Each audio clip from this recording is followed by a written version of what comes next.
بسم الله الرحمن الرحيم. السلام عليكم ورحمة الله وبركاته. وحنا لا سنة ونعكسن عيد ونعكسن كل عام وأنتم بخير.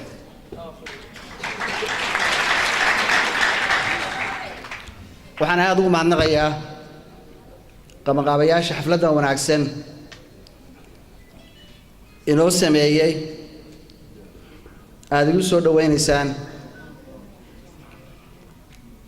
هذا يقول بالله ما إنسان هذا يقول دردار ما إنسان هذا يوم ما تسيهن إذن كن أنا اعتمادان وسوء جبتان وتكون بعد سنتين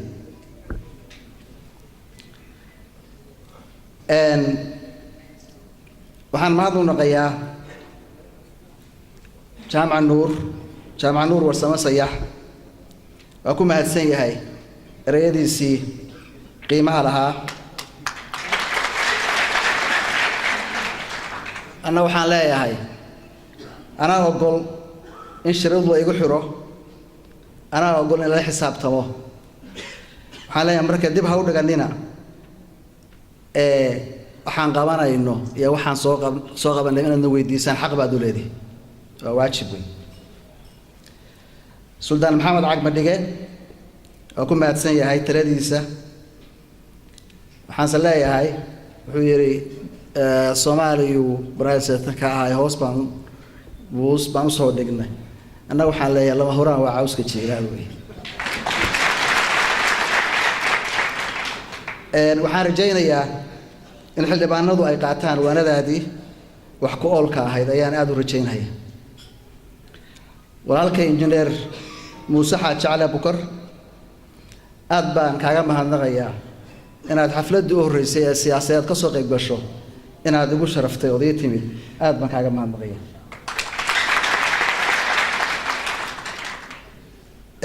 aad waxaan kaaga mahadnaqayaa taageerada aad muujisay iyo aragtidaadii qiimaha lahayd na taabatay dhamaantayo na aad baad ugu mahadsan tahay sidoo kale waxaan leeyahay haday waana wax tarayso mar labaad ayaadna ku raacday adeerkay in waad siisay xildhibaanadeena soo socda eena waxaan leeyahay sharafta leh ilaa cudraad baan ahay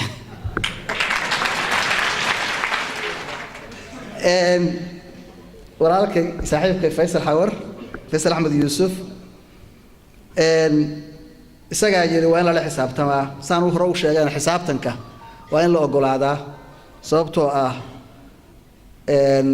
waxaan dhaqan u leenahay haddaan Soomaali nahay waxaan xaq u leenahay waan barinaa ee ma weydiisano we beg but we don't demand marka waxaan u baahanahay in aan xaq ayaga sheegano laga hadlo qofkana la weydiiyo waxa uu qabanayo wuxuu iga xaday khudbadayda runtii khudbadayda waxay badan ku jiray dhibaato kasta waxay tahay waxaan oran lahaa dhanba waa la yiri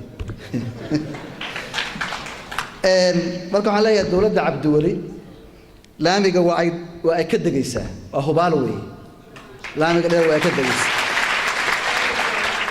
laakiin wuxuu yiri baabuurku waa baabuur jid rafa weeye marka darawal fiican buu baahay marka baabuurka duu ila gadoomana isoo duceeyay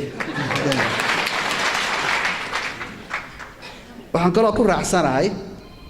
in walaalkeen Saciid uu maqan yahay la ii sheegay meeyay waan ogahay ka sahari meynee waan ka daba tagaynaa hadii la yiraahdo wasiir Cabdisamed Yusuf Abwaan aad buu mahadsan yahay saaxiibka taageeradiisa iyo walaaltinimada uu muujiyay isna aad buu mahadsan yahay waxaan ka xumahay dumarkii intaas rag markay hadashay hal gabara ruux nuur jaamac kaliya in loo yeeyo marka cadaalad waxay ahayd inay xafadan ka bilaabato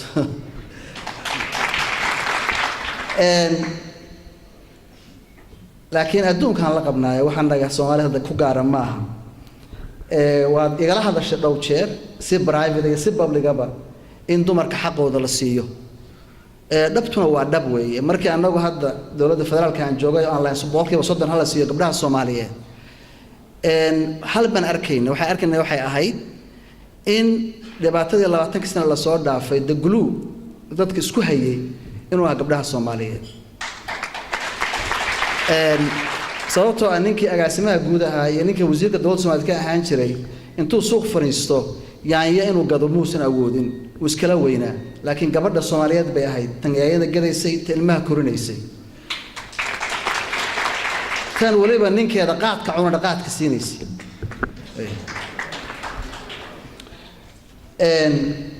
marka waxaad tiri su'aalaan ku weydiinaya anuu su'aalaad weydiisay su'aal uma qaadan waxaan u qaadanayaa inay ahaayeen waano iyo fariin waanadii iyo fartiintiina waan ka qaatay walaashay Bashiir Shire Cabdulle waa ku mahadsan yahay laftigiisuna taageerada walaaltinimo iyo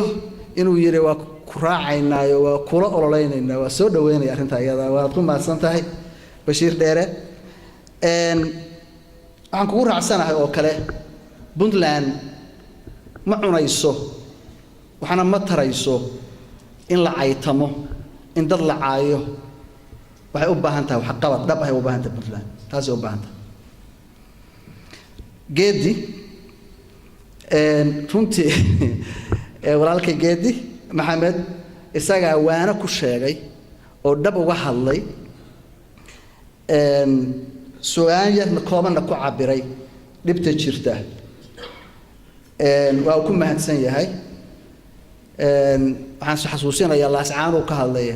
meelo kala badan oo hadda la qabsadeen inay jiraan xudun u dambeysay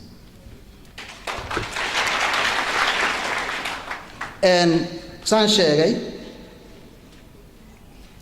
khudbadii waxaan oran lahaa runtii dad badan baa ka hadlay oo yiri waxaan rabaa marka fikirkayga inaan ku cabiro saddex waxyaabood midda koowaad inaan ka hadlo dhibta ka jirta Puntland sababtoo haddaan laga hadlin haddaanba dhibi jirin maxaad isu sharxaysaa maxaad qabanaysaa wey waxaan arkay dad badan oo waxba ka hadlaynin haddana oranaya waxaanu nahay candidates baana sababtoo ah dhib baa jirta dhibta in laga hadlo oo la iftiimiyo waa lagama maarmaan tan labaad waxaan rabaa inaan ka hadlo sida ay aniga ila tahay fikirkayga dhibtaa jirta Puntland sida looga bixi karo aragtidayda ku aadan iyada iyo ugu dambeyn aniga Cabdiwali waxa aan qabtay iyo waxa aan rabo Puntland inaan ka qabto haddii aan meesha tago Ilaahay uu idmo horaan in badan uga hadlay waan se ku celcelinayaa dhibaha ka jira Puntland dad ba waxay yiraahdaan maxaad u sheegaysaa Puntland dhibteeda cadow baan leenahay ku farxaye haddaan dhibta laga hadal xalkeeda la heli maayo waa in dhibta la ogaada waxay tahay ka bacdina aanu ka wada hadalnaa sidii aanu xal u raadin lahayn tan hooshiisa waxa weeye Puntland waxa ku dhacay kala furfurasho siyaasadeed marka siyaasadda ka hadalno waxa ku dhacay political fragmentation ayaa ku dhacay Puntland dadkii ku bahoobay 1998 maanta ma wada joogaan jir ahaanna uma joogaan physically uma wada joogaan qalbi ahaanna uma wada joogaan morally uma wada joogaan waa dhabtu taaway dhulkii Puntland ee 1998 lagu bahoobay in badan oo kamid ah gacan kale ayay gashay waan ku celinayaa orana waad iga maqasheen beela tahay qabiil inta qabiil ku soo duulay dhulka qabsaday ma jiro dawladda la yiraahdo Soomaaliland ayaa inta soo duushay ka qabsatay Puntland wada ogtiin dhamaantiin dadkii ugu waaweynaa dawladda Puntland markaas laascaan ay joogeen madaxweyne ku-xigeenka maanta jira Cabdisamed Cali Shire taliyaha ciidanku waa laascaan u joogay wasiirka maaliyadda gaagaab waa uu joogay sidaan maqashisnaa marka haddii dawlad ka qabsatay dee waajib ku ila tahay in aan looga fadhiin qabiil inuu qabiil ka ceshado wax loo baahan yahay dawladdii laga qabsaday waajib ay ku hayd inay soo celiso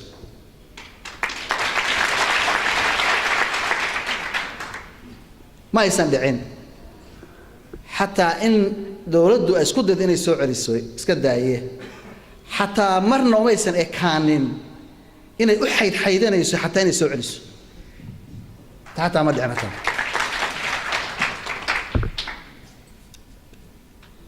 حد كبنتلا وانا قلنا مشروعها 1998 حنا مرنا يا إنه أوك دوا أوكها ما أنت نتكرر على سكور فردية لو كنت سبنا إن بدنا كم بدنا والله قبصة سو شيء من التامرك سؤال شو مركز سودين روح وياه لو كم مغاني الجار وكم مغنية مسددك إهل كها إمامك وضع السماء يستأيو كم مغنية السؤال اللي جت جوابه بهاوي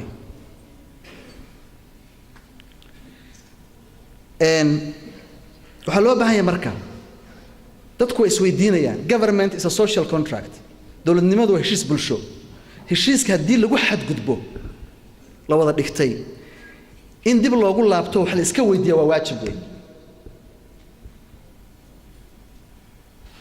dadka heshiiska wada galay haday qaarkood dareemayaan heshiiska in laga baxay oo lagu dulmiyay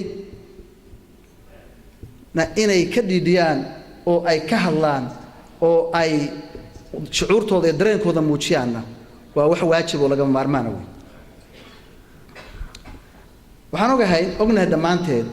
ذاتك هسبلنا كم يدها دول كلا قبصدي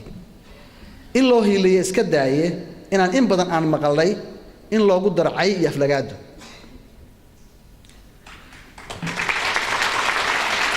وحاسن نصيب درقة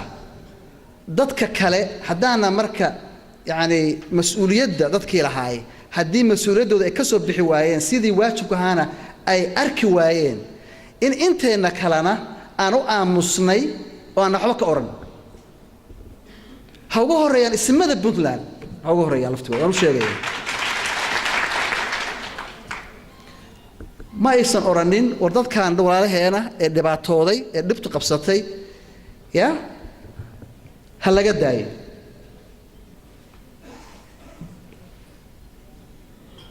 هلا قد يصير تنمى قبته اسمعنا أوران اسمنا أنا ويدين مركب حد ديريا إن بدنا كمله إن يتراه هذا وأنا تجينا حد ديريا مجرى إن بدن أو كله أو بدلان أحيانا وحي تمانيا عدالة درو إيه الدولة بدلان وحق إلهي كواين وأنا قلنا هذا ما توسبنا وعيد هذا ماشي لقى الشرق الغمير يدهم بكم إذا راس عسير لاني ما آخري وحاس وجوح شروي إن لقى هذا نوبه تاسواتا بالله وحا كود عاي بربر دقاله كود عاي فشل دقاله وحن أيها كود عاي هو صلع دقاله وحن باكو يميد محاسب بي كو خرج كي الدولة ده government expenditure oo galay jeebab gaar ah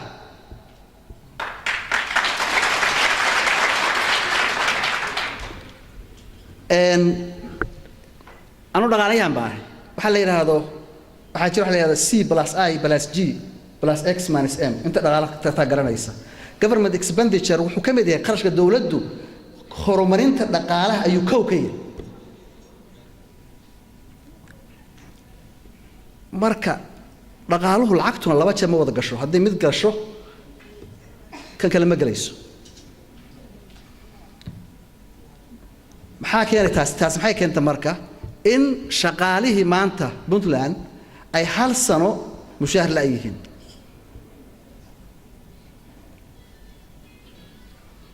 waxa la ii sheegay October-tii la soo dhaafay hadda waxaan October-teedii kale waxaan umaleeyahay hal bil ayaa shaqaal mushaar qaatay hadaan been shay bishii May oo umaleeyahay in la igu yiri marka haddii dakhliga imaanayo oo canshuurta la qaadayo waan ognahay anigu waan waagi JNA-da Joint Investment for Somalia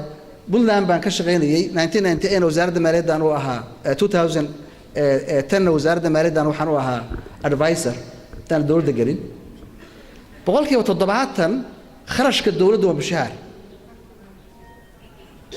marka haddii lacagtii la aruuriyay oo canshuurta la qaaday shaqaalihiin boqolkiiba 70 budgetkuna uu yahay shaqaale mushaar shaqaale shaqaalina isla mushaar qaadan 10 bilood where is the money lacagta xageed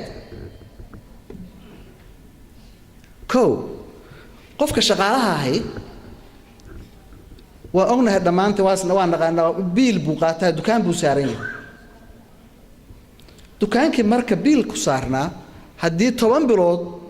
aan la siin biilkiisii waxaa gaaraya dhibaato dhaqaale dukaanka laftigiisu dukaanka lagu sii xiran yahay oo wholesale laga yaabo ka soo qaato badeecada kiina 10 bilood lama siin waxa imaanaysa marka lacagtaas saadey dhacdo in domino effect ay dhacdo oo jaran wada socota oo isdaba socota oo burbur ku yimaado qofkii shaqaalaha kii dukaanka lahaa kii weynaayo isna ka sii weynaa inta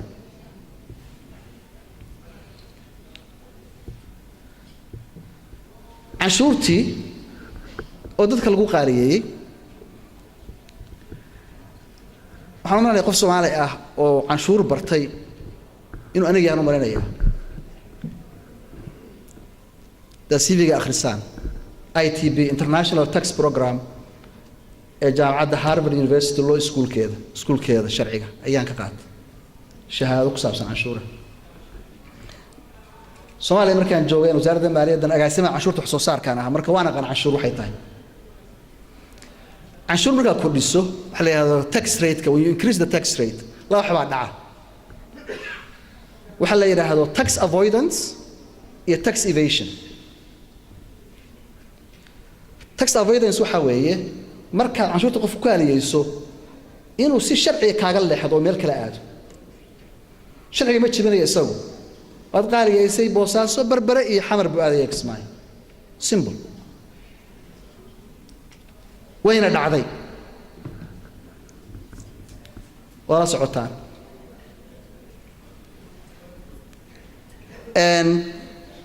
waxa kaloo dhici kara waxa la yiraahdo tax evasion waa sharci darro iyadu waxa weeye in qofka corruption aad bilowdo maadaama cashuurtay qaari tahay in ninka dekada jooga shaqaalaha la heshiiyo la yiraahdo noo kala go yana way imaanaysa sababtoo aad bini aadamku siisaba ma jeclaan cashuur bixiyaan cashuurta waxa lagu define gareeyaa definition cashuurta waxa weeye tax is defined as an involuntary contribution macnaheedu waxa weeye contribution aadan raali ka ahayn lagu khasbayo laga qaadayo qof cashuur jecel markii jiro inuu bixiyo mar rabo inuu bixiyo raba ma uu jiro laakiin hatta haddii cashuurta la kordhiyo waa in dadku ay helaan service u dhigma no very important marka Mareykanka joogno laba dukaan baad imaanaysaa ma hadda inay wadankan uu leeyahay dukaan marka waa laba grocery store mid waa qaal cunadiisu laakiin service-kiisa wanaagsan waa lagu bacda lagu gurayaa raashinka waa lagu siil gareynayaa waa ka tagaysa midna inaad taqaano waxa Shoppers Food Warehouse kula yiraahdo kala iyo kuwana cunooda waa raqiis laakiin waxa loo leeyahay waxa adigu samayso oo bacda ku guro oo liin dheer gal oo ya marka hatta hal lagu qaaliyeeyay cashuurte waa inaad heshaa service-kii u dhigmi lahaa inaad heshaa loo baahan iyana ma jirto dakadina all bas ka yaray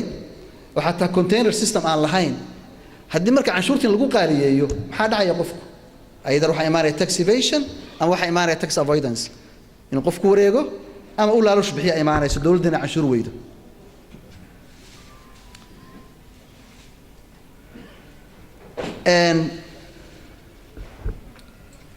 waxa kaloo jira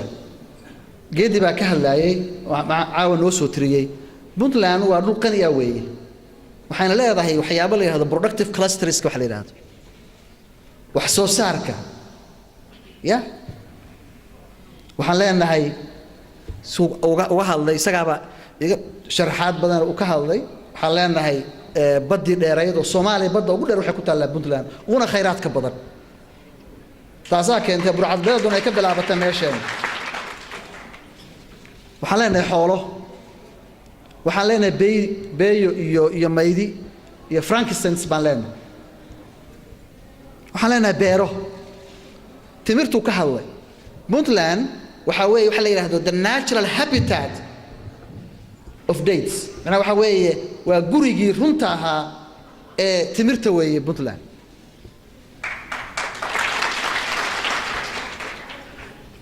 maalgashi ma dhicin dawladuna ma sameyn private kiina looma ogolaanin xanta إلا حنت ما في عن كنت إلا شيء في عن يقول إيه قاركوا ده جناح ستة هدان جين لهينا ويلا الدرعية هتشوف وبقولك صدق كعربة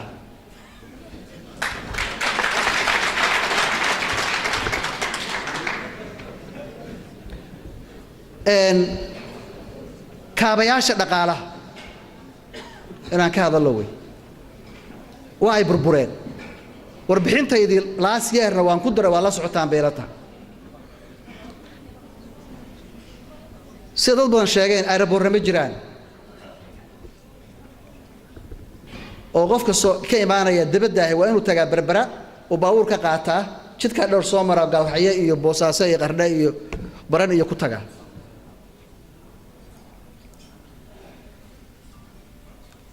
jid ma jiro xataa lifeline-kii Puntland oo jidkaas xataa dheer ahaa waa la socotaan xaaladiisu meesha ay ku sugan tahay iyo sida ay tahay dekado iska daa tii jirtay kastoo hadda shaqo yar laga qabtay waa tay xirantay oo ciidu gashay waxa maintenance oo ay heshay ma ay jiraan marka dhibaatada dhaqaale wax soo saar uusan jirin shaqo la'aan jirto boqolkiiba 80 dhalinyarada ay shaqo la'aadahay haddii marka wax soo saarkii product first risk haddii investment lagu sameeyo oo aan la galinin see loo helayaa marka horumar see shaqo loogu abuuraya taas ayaa keenaysa marka dhalinyarada inay ama shabaab galaan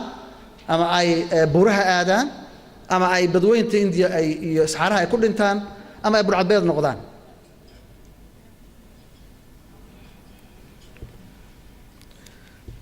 Puntland waxa ka dhacday nabadgelyo xumo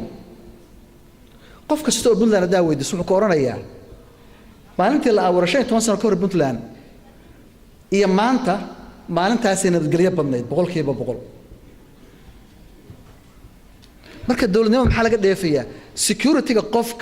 qofka bini aadanka ahi sovereignty-giisa naftiisa maalkiisa sharaftiisa haddaan dawladnimadu aysan difaacin dawlad ma jirto qofku marka waa inuu Puntland qof kastoo jooga citizenka Puntland waa inuu nabadgelyo ku seexdaa waa inuu nabadgelyo ku soo toosaa waa inuu san wax wala ka qabinin nafsadiisa maalkiisa sharaftiisa xoolihiisa property-giisa waa inuu san ka qabin tira ma hayo laakiin waxa ka oranayaan inta u dhaxay 350 ilaa 400 oo qof oo ah prominent dadkii prominent ka ahaa ee Puntland ayaa la dilay diaspora qaarkood dadka imaan lahaa xataa wadanka oo maalgashi ku sameyn lahaa oo degi lahaa oo ilmahooda keensan lahaa waxay uga baqayaan nabadgelyo xumo qaarkood inay keenaan yimaadaan haddii nabadgelyadu xumaato wax walba xumaanaya wax walba waxa base u ah nabadgelyo dagaaladii qabaa'ilka أنا ما يريد الدولة ده أنا سميسي أبورتي لكن ولا سعتان دجالة قبائلك وفرها كبحي هي الدولة دي ومارين ويدي لفت جد كسياسة الغمارية الربع حتى لفت جد بغدين شوكتا أي قمان أنت اللي قبصة إسكت ده أنت كلو حدودها قبلات حدودها كويا لنا أي قمان بغدين شوكتا إيوه دفاع الآن أي كجابسي حكومة أي كجابسي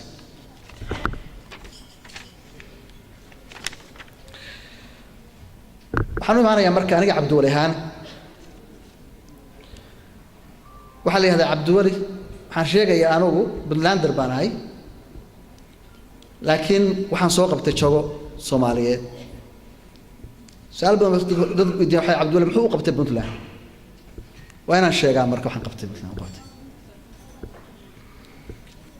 بالله مركان بيت وقتين كل جين لبيه 2010 monitoring group report صبح ولا سعوتان وحشة كل شيء جاي بنتلان بالله وحي أهيد لو هيستين تهاي خوي برعد بديد بين الدين شيء جنبيه خبره حتى وحسي إن ما أحد الدولة دقار كم هي لليه هو برعد بديد لفتقول أنا مركاني يضاد بإيدي بتاع رنتاس اللي هذا ضد شرف له وضد السوماليات أقول شرفت بدنا in la yiraahdo waa hooy burcadbadeed lama tegi karo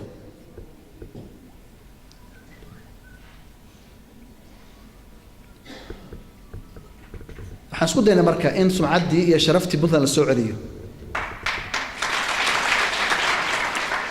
Soomaaliya oo dhan oo socota ayaan keenay Puntland walaalkay baa ka hadlay garowa 1 garowa 2 gaalkacyo agreement iskama imaan waxaan ka soo taagay sheegaya Soomaaliya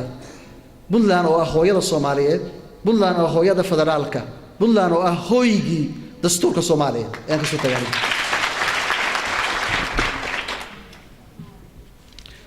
Puntland waxay xaq u lahayd ma ka hesho dawladda weeye waxay ugu daran waan sheegaya caawa sababta idin sheegay waxa la yiri haddii lagu sheegana waa la is sheelaa haddii lagu sheelana waa la is sheegaa markii dawladda saan fiican u ahaa markaan ay war dadka saaha laga daayo oo warbixinta soo saaray ba waxa la yiri Cabdiwali wuxuu ka hor istaagay mashaariic Puntland Cabdiwali wuxuu u diiday waxbarasho dadkii Puntland ya propaganda raqiis ah oo cheap ah runtii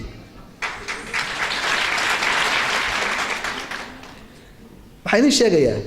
hadda waxa la xaarayaa airportkii Boosaaso airportka Boosaaso ku yimid madaxweynaha Puntland inta tagataana ka soo saxiiray September 22keedii waa Google garan kartaan Google daa garisaan waxa garisaan Cabdiwali iyo Franco Frattini galiye idanka arrinta waxa ka soo baxay September 22keedii markaan UN ka tagay 2011kii waxaan la shiray wasiirka arrimaha dibadda Talyaaniga waxayna lacag 15 milyan oo euro oo dhiga 30 milyan oo dollar Soomaaliya ahayd waxa la yiraahdo community support program lacagtu waxa weeye loogu talagalay in badacada Soomaalida lagu kabo waxaan arrinta runtii shaqo fiican ka qabtay oo dawladda Soomaaliyeed ka taageeray ambassadorka jooga Talyaaniga Nuur Cadde wixii lacagta marka waxaan rabnaa inaan idin siino aad ku samaysaan waxa la yiraahdo beeraha gelisaan waxaan ku yiri Franco Frattini beer waxa la yiraahdo Soomaaliya ma jirto intii jirtayna waxa ba qaatay wax joogo shabaab ba haysta laakiin waxaan u baahanahay in la ka taageero infrastructure la ka taageero sababtoo ah waxaan ka ogaaday markii ay dhacday abaartu in Soomaaliya meel cargo plane ay degi karto la waayo marka laga reebo Berbera iyo Xamar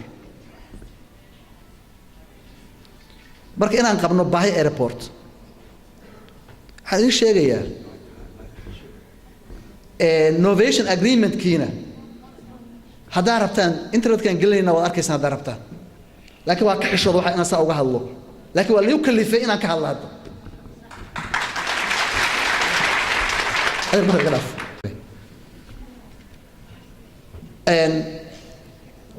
marka lacagta airport lagu dhisayo oo UNOPS United Nations Office of Project Services ana soo saxiixay markii la qaybinayna January 2012 Talyaaniga aan tagay oo aad shir official ah Nuur Cadde waa ila joogay Cabdisaaq Jurulana waa ila joogay waxaan rabaa qoray xadii xirileeya inuu furaal raba maanta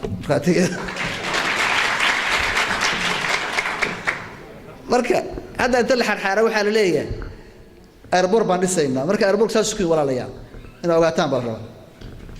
qaybta ka soo aaday baahid Puntland mashruuca kale dawladda ku faanto oo radio iyo television ka xamar garowe June 2012kii ayaa waxa ay yimid leeyahay Stefan Dijak oo ambassadorka Talyaaniga markaa uu jooga haddana jooga wuxuu jooga hadda loo bedelay Uganda markaa Soomaaliya uu joogay ayaa yiri waxaan u baahanahay radio iyo television baan haynaay yaan waxaan sameynaa dabcan markaas xamar wuxuu lahaa televisionkii waa shaqeynayay radio Muqdisho radio caankana waa shaqeynayay meel kale oo Soomaaliya amni wax la geyn karaan ma jiraan Puntland ahayn of course marka waxay noqotay in la yiraahdo hal la geeyo Puntland radioga iyo TV-guna saasoo ka yimid markaatina waxa ka Stefan Dijak hal weydii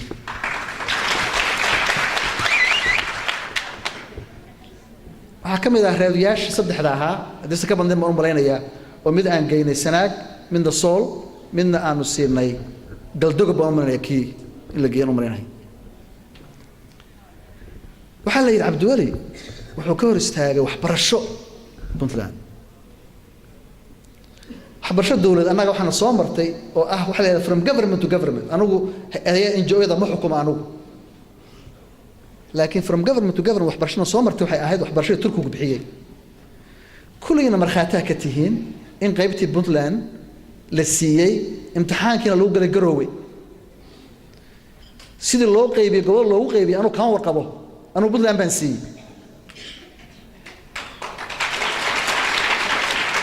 هذه الشخص اللي هلا أنا والله ما كنت أرتي بالله أنا كوي ولا الله يدلين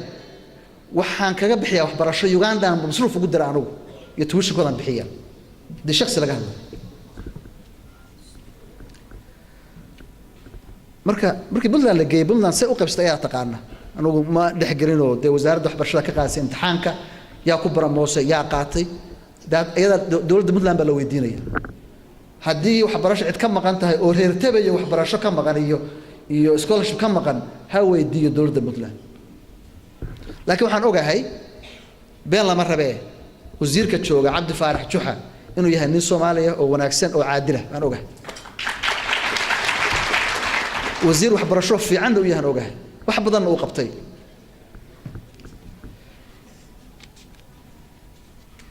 دول مثلا دول فدرال كو حيسيسي ما دام اوغين دبعته كجرت جيدكا قلبك alaabta dhismaha jidka hala weydiyo meeday December 7deedii 2011kii Saciid Qorsheelo ahaa wasiirkayga hawlaha guud iyo Xareed Xasan Cali ahaa wasiirkayga Saciid Qorsheelo ahaa wasiiru dawlaha gaadiidka iyo Xareed Xasan Cali ahaa wasiiru dawlaha wasiirka ku-xigeenka hawlaha guud ayaa inta tagay dowladda Puntland ku wareejiyay iyana internet ku jirtaa balfiiriya adeer iyo in kale oo badan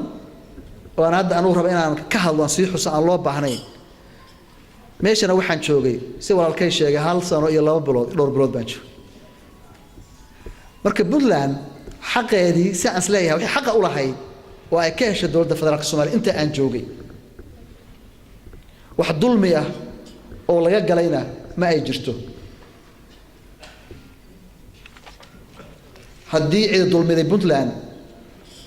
ولا يقع عيد ظلمي أوكي ناو وأن كهذا مركب وحن بنتلان وقبتي ربنا كهذا وحن ربنا نقبته هدي له دورته برنامج كي سياسة نه مركب حق جودها أن تجنا ونصوب من دقيقة وأنا أركض دونتان horta Puntland laba qof midna uma baahna nidaamka jira waan sheegayaa hadda jira ee ku fashilmay Puntland inuu dib ugu soo laabto uma baahna Faisal baa sheegay Einstein wuxuu yiri doing the same thing all over again and expecting a different result is what insanity والد وحويه إن هذا واحد سمين جرتي صوبيسو لكن أرجعيسو محصول كقدوة واحد رجعتي والد أبيه دوي هذا ربطان مركا إيه صار كتشرتان كل يوم قايلسان خاصنا وهذا الشان يا دور تهدد نظام كذا شيء هذه فسعية عبد الشغنا واحد استان ولا واحد استان لكن waxaan isleeyahay uma baahna nidaam ka dajira inuu Puntland dib ugu soo laabto Puntland way istaahishaa wax ka duwan bay istaahishaa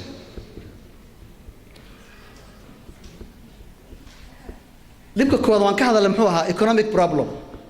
dhibaato dhaqaale ka jira wadanka Abdiwali shahaado u sarreysay PhD ayuu ku qaatay dhaqaale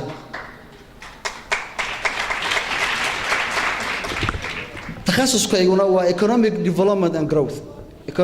development وهرمرنت dhaqaalaha waxaan ugu bartay waxaan isleeyahay marka wax badan ayaad ka bedeli kartaa dhaqaalaha Puntland.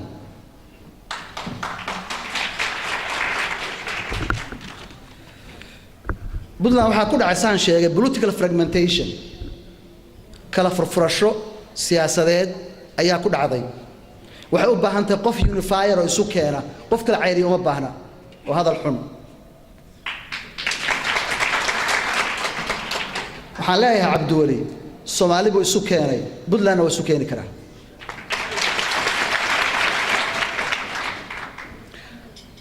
Puntland waxaa ka jirta lack of security, waxaa ka jirta nabadgelyo xumo.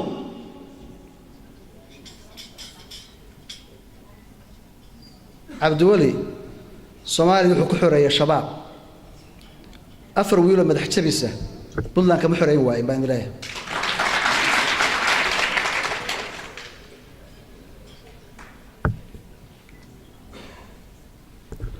maxaa loo baahan yahay marka markaan ka hadlayno markaan ka hadlay maxaan u baahannahay? ta koowaad, Puntland waxay u baahan tahay cadaalad, in loo sinaado khayraadka iyo horumarka dalka, in loo sinaado, inaan dad gaar ah, tuulo gaar ah, degmo gaar ah in aan lagu koobin horumarka Puntland, ee Puntland ay cadaalad lagu dhaqo, cadaaladuna ay gaarto meel walba Puntland. sida walaalkay sheegay xawar waxaa lagu soo koobay dowladda Puntland laamiga dheer iyo 4 degmo ku taala, in badan oo kamid ah laftigooduna waxay heleen oo wanaagsan ma jirtaba, xataa kuwa laamiga yaa laftigooda. waxaan idiin sheegayaa oo wallahi hortiina ka ballan qaadaya in wiilkayga iyo wiilka carulo ku nool iyo kan baran ku nool iyo kan buuhoodla ku nool in aniga ii sinaadaan. idiin keeni maayo wiilal la yiraahdo la madaxweynayaal iyagoo waddanka madaxweyne ka ah, anuu idiin keeni maayo.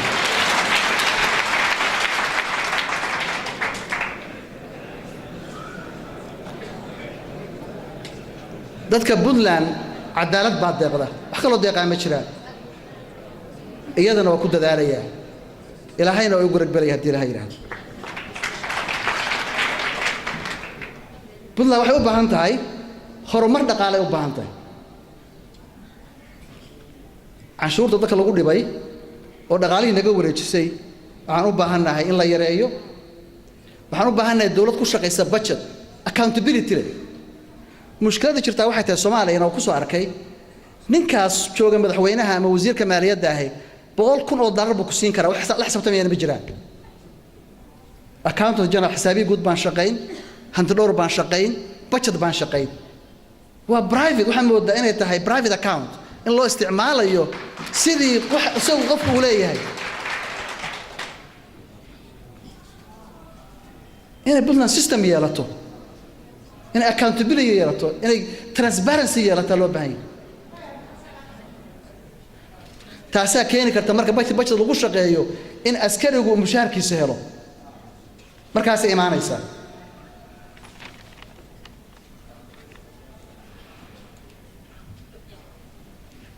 waxaa loo baahan yahay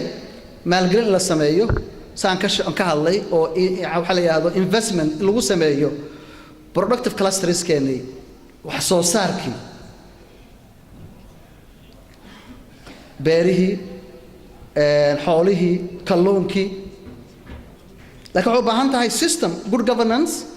iyo waxay u baahan tahay good economic policy. waxay u baahan tahay hab dowladnimo oo wanaagsan iyo siyaasad dhaqaale oo wanaagsan bay u baahan tahay. waxaan u baahannahay in kaabayaashii dhaqaalaha ee dalka dib loo habeeyo.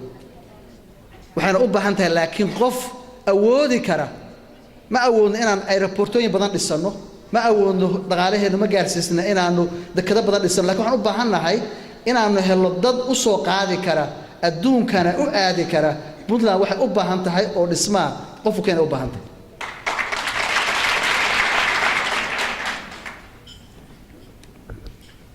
security-ga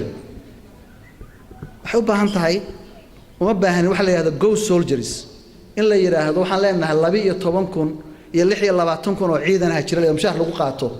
maalbana Puntland xaafad kamid iyo tuur kamid la qabsado. waxaan u baahannahay ciidan tayo leh waxaan u baahannahay booliis shaqeeya waxaan u baahannahay cadaalad waxaan u baahannahay oo ay u dhan yihiin yacni servicekoodii iyo imkaaniyaadkoodii u dhan yahay baa loo baahan yahay saan idiin sheegay 70% mushaar weeye waxa budgetka dawladda Puntland 10 bilood mushaar lama qaadan yaa ka fiican askariga aan 10 bilood mushaar qaadan haddana baawur lacag ka buuxdo inta boosa ka soo kaxeeya galkacyo keenay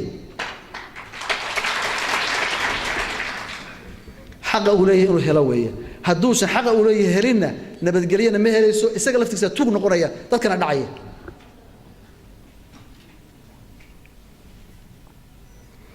waxa leeyahay dad baa la dilay waxa way ciidanku inuu tababar leeyahay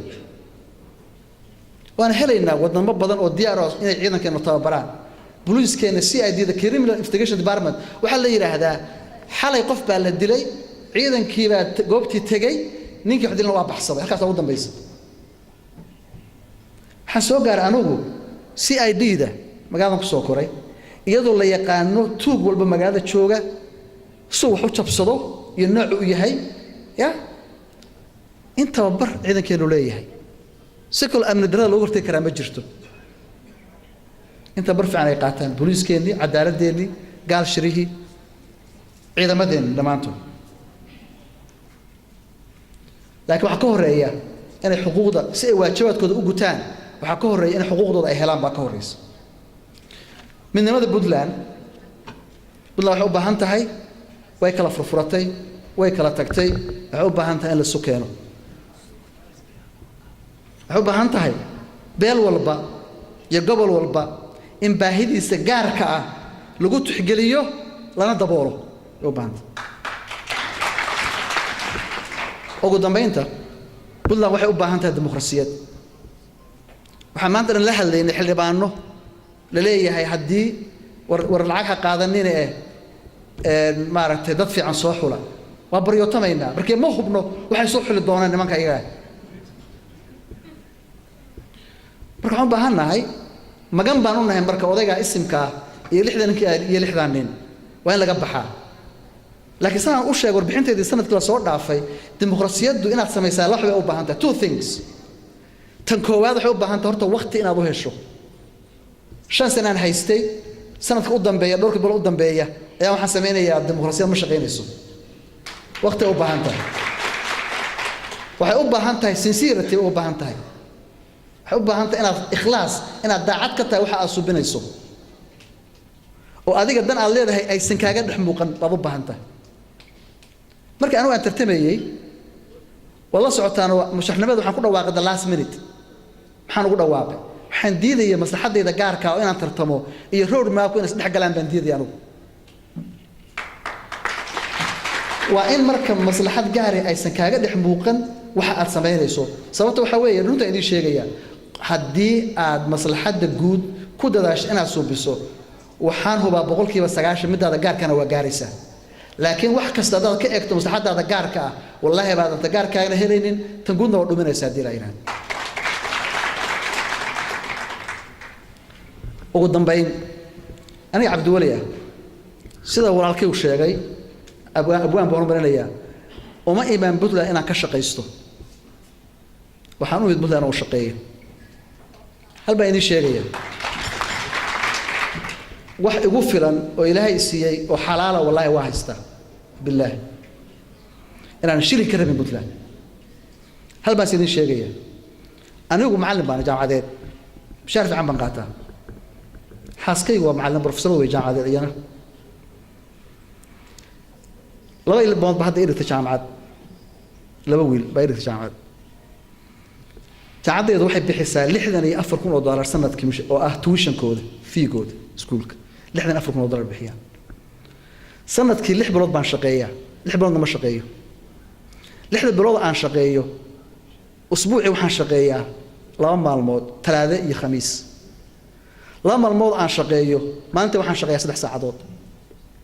lacagta ugu badanna waa la siiyaa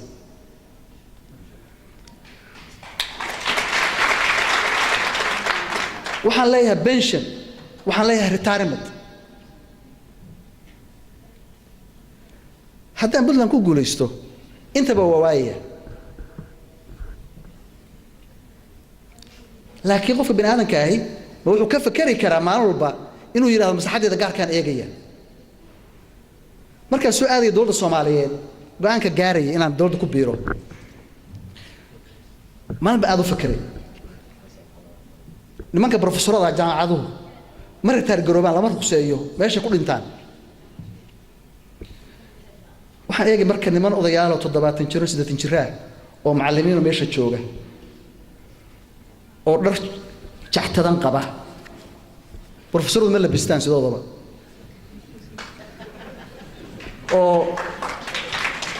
oo boorso haraga oo 20 sano jirta wata waxay soo duubtaan waxa leedahay peanut butter sandwich yarna wata ana fikro xasan abdullayow